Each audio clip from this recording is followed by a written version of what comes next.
Doğru, bunu falan sayır ya. Bunu falan sayır ya.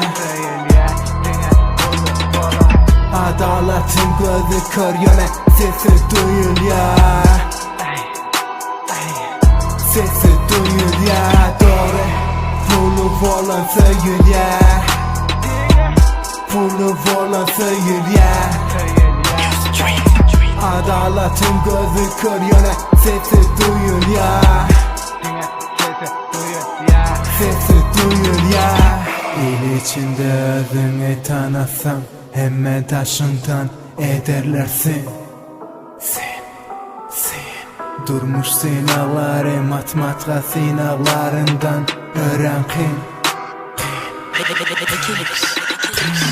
Men özürdüm diyen yöne senin hazire mümkün. Hazire mümkün.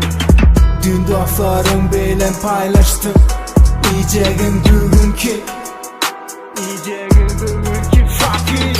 Bu yalancı dünyada sana olardan ne peyda olar. Seni dünya bulmara geçende koldan pişik yale dünya karnı doyanca söyler seni dildar olar henizerem var.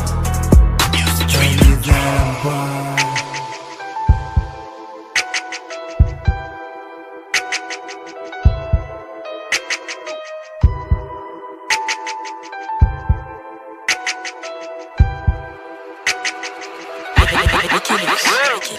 Doğru, bunu falan sayır ya. Bunu falan sayır ya. Adaletin gözü kör yöne sesi duyul ya. Sesi duyul ya. Doğru, bunu falan sayır ya.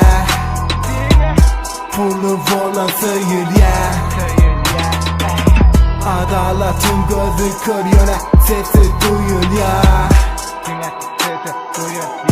Sesi duyul ya. Dünkü doğan diyenlerin bugün seni tanan o. Yok tanan o. Bak kurşamı çıktır indi izine dönen o. Yok dönen o. Köne rapçilerim ya da dinli disti belini zeren o. Arzu çağalara mahsus hiç kim arzu eden o. Sebep güneler yüzünün dilikle kabul olan o. Yüzem gülen oğunu gülesem gelen o. Bu durmuşta dinlesin sağda hiç kim hakkını veren o.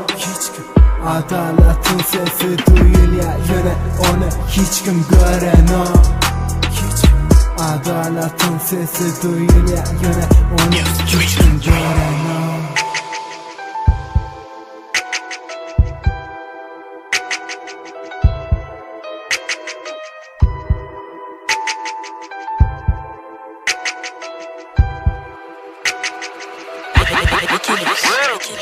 Doğru, bunu falan sayır ya. Bunu falan sayır ya. Adaletin gözü kör yöne sesi duyul ya. Sesi duyul ya. Doğru, bunu falan sayır ya. Bunu falan sayır ya. Adaletin gözü kör yöne sesi duyul ya. Sesi duyul ya.